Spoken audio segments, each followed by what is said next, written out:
नवदीपार आजीबाईंनी नातवाच्या नावावर 8 एकर जमीन केली, पण जमीन मिळताच त्यांची नियत फिरली. आजींकडे दुर्लक्ष होऊ लागलं, त्यामुळे हतबल झालेल्या आजींनी त्याला चांगलाच धडा शिकवलाय. 9वीतल्या हौसाई लहाडे यांनी आपल्या हक्कासाठी थेट न्यायालयीन लढाई सुरू केली आहे आणि शेतच पुन्हा माघारी घेतलाय. आता याच आजीबाईंची आणि त्यांच्या भूमिकेची महाराष्ट्रभरात चर्चा आहे. हौसाबाई लहाडे यांना मूलबाळ नसल्याने त्यांनी आपल्या भावाच्या मुलाला दत्तक घेतलं होतं.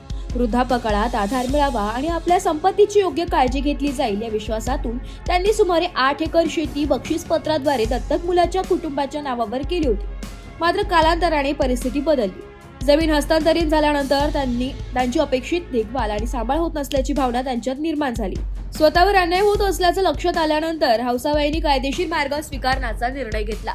त्यांनी ज्येष्ठ नागरिकांचा देखभाल आणि कल्याणाशी संबंधित कायद्याअंतर्गत तक्रार दाखल केली. या प्रकरणी सुनावणी सुरू झाल्यानंतर संबंधित कागदपत्रे, जमीन हस्तांतरणाची प्रक्रिया आणि वृद्ध महिलेच्या देखभालीबाबतची परिस्थिती यांचा सविस्तर आढावा घेण्यात आला. सुनावणीनंतर उपविभागीय अधिकारी तथा ज्येष्ठ नागरिक न्यायाधिकरणाने महत्त्वपूर्ण निर्णय दिलाय. न्यायाधिकरणाने जमीन हस्तांतरणासाठी करण्यात आलेले बक्षीसपत्र रद्द करण्याचे आदेश दिले. तसेच संबंधित जमीन पुन्हा हौसाबाई लहाडे यांच्या नावे करण्याचे निर्देशही त्यांनी दिले. या निर्णयामुळे त्यांना आपल्या मालमत्तेवरही हक्क पुन्हा प्राप्त झालाय. हौसाबाईंच्या संघर्षाने ज्येष्ठ नागरिकांना एक महत्त्वाचा संदेश दिलाय.